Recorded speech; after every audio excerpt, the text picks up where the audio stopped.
Women in the fog. कुछ जगह ऐसी होती हैं जहां रात का अंधेरा थोड़ा अलग लगता है, जैसे हवा में कोई अजीब सी खामोशी हो। रावंघाट नाम का एक छोटा पहाड़ी टाउन भी ऐसी ही जगह थी। कई सालों पहले रावंघाट एक खूबसूरत और जिंदा टाउन हुआ करता था।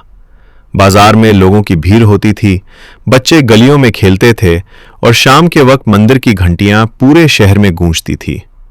लेकिन धीरे धीरे सब बदल गया। लोग एक एक करके रावंघाट छोड़कर चले गए। आज वहां बस कुछ ही लोग रहते थे। विलेजर्स कहते थे कि रावंघाट में एक अजीब बात होती है। हर रात 12 बजे के बाद पूरा टाउन घनी फॉग से भर जाता है और इस फॉग के साथ कोई और भी आता है। एक औरत वाइट ड्रेस में, बहुत खूबसूरत लेकिन बहुत खतरनाक। लोग कहते थे जो आदमी उस औरत के पास जाते हैं वो कभी वापस नहीं आते। लेकिन अर्जुन मल्होत्रा को इन सब बातों पर यकीन नहीं था। अर्जुन दिल्ली का एक ट्रैवल फोटोग्राफर था। उसे अबैंडन्ड और मिस्टीरियस जगह एक्सप्लोर करना पसंद था। जब उसने रावंघाट के बारे में इंटरनेट पर पढ़ा तो उसने तुरंत डिसाइड कर लिया कि वो वहां जरूर जाएगा। 2 दिन बाद ही अर्जुन रावंघाट पहुंच गया। टाउन में घुसते ही उसने नोटिस किया कि लोग उसे अजीब नजरों से देख रहे थे, जैसे उन्हें पता हो कि अर्जुन किसी मुसीबत की तरफ जा रहा है। अर्जुन ने एक छोटे गेस्ट हाउस में रूम लिया। गेस्ट हाउस का ओनर एक बुढ़ा आदमी था जिसका नाम देवेंद्र था।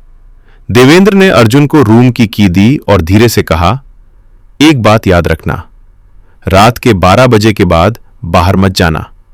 अर्जुन ने हंसा और पूछा, क्यों? देवेंद्र ने सीधा उसकी आंखों में देखा और बोला, क्योंकि रात को फॉग आती है और फॉग के साथ वो भी आती है। कौन? अर्जुन ने पूछा।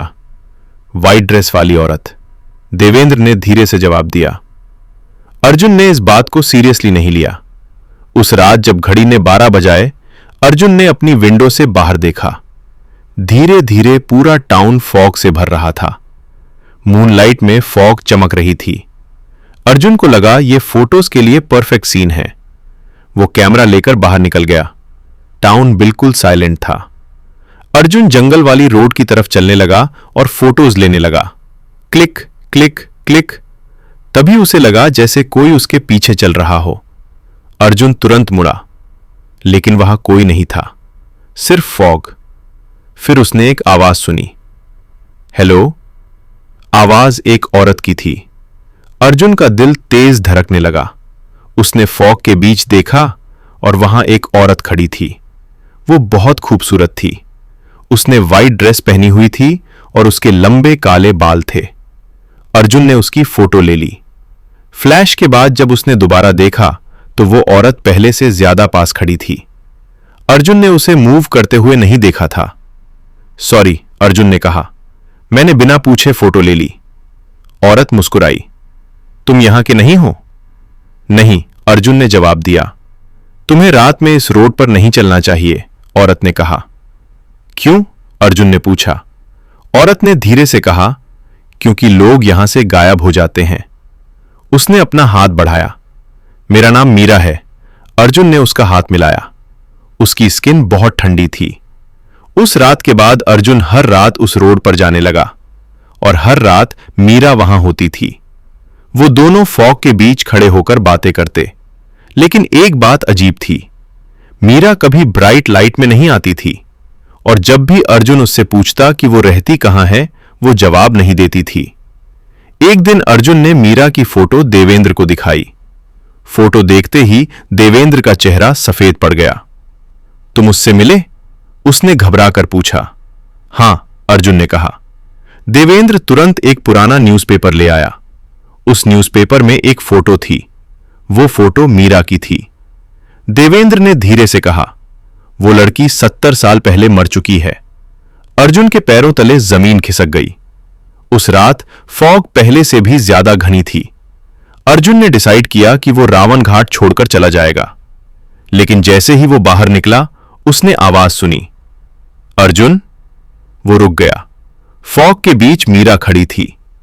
तुम जा रहे हो? उसने पूछा। अर्जुन ने डर के साथ कहा, तुम मर चुकी हो। मीरा ने धीरे से सर हिलाया। हां, लेकिन मैं अभी भी यहां हूं। उसकी आंखें धीरे धीरे काली होने लगी। मैं बहुत सालों से अकेली हूं, उसने कहा। अब तुम मुझे छोड़कर नहीं जा सकते। अर्जुन भागने लगा, लेकिन अचानक किसी ने उसका हाथ पकड़ लिया। वो मुड्ढा मीरा बिल्कुल पास खड़ी थी। उसका चेहरा अब बिल्कुल अलग लग रहा था। उसकी आंखें अंधेरी थीं और उसकी स्माइल अजीब थी। तुम बिल्कुल उस आदमी जैसे लगते हो जिसने मुझे मारा था, उसने धीरे से कहा। अगली सुबह विलेजर्स जंगल रोड पर गए। उन्हें सिर्फ अर्जुन का कैमरा मिला। कैमरा में लास्ट फोटो सेव थी। फोटो में अर्जुन रोड पर खड़ा था और उसके पीछे मीरा खड़ी थी, उसके शोल्डर पर हाथ रखे हुए, और अर्जुन की शैडो गायब थी। आज भी रावण घाट में रात को फॉग आती है और कभी-कभी लोग कहते हैं कि फॉग के बीच एक औरत और एक आदमी खड़े नजर आते हैं। वो दोनों चुपचाप किसी का इंतजार करते हैं, शायद अगले मुसाफिर का।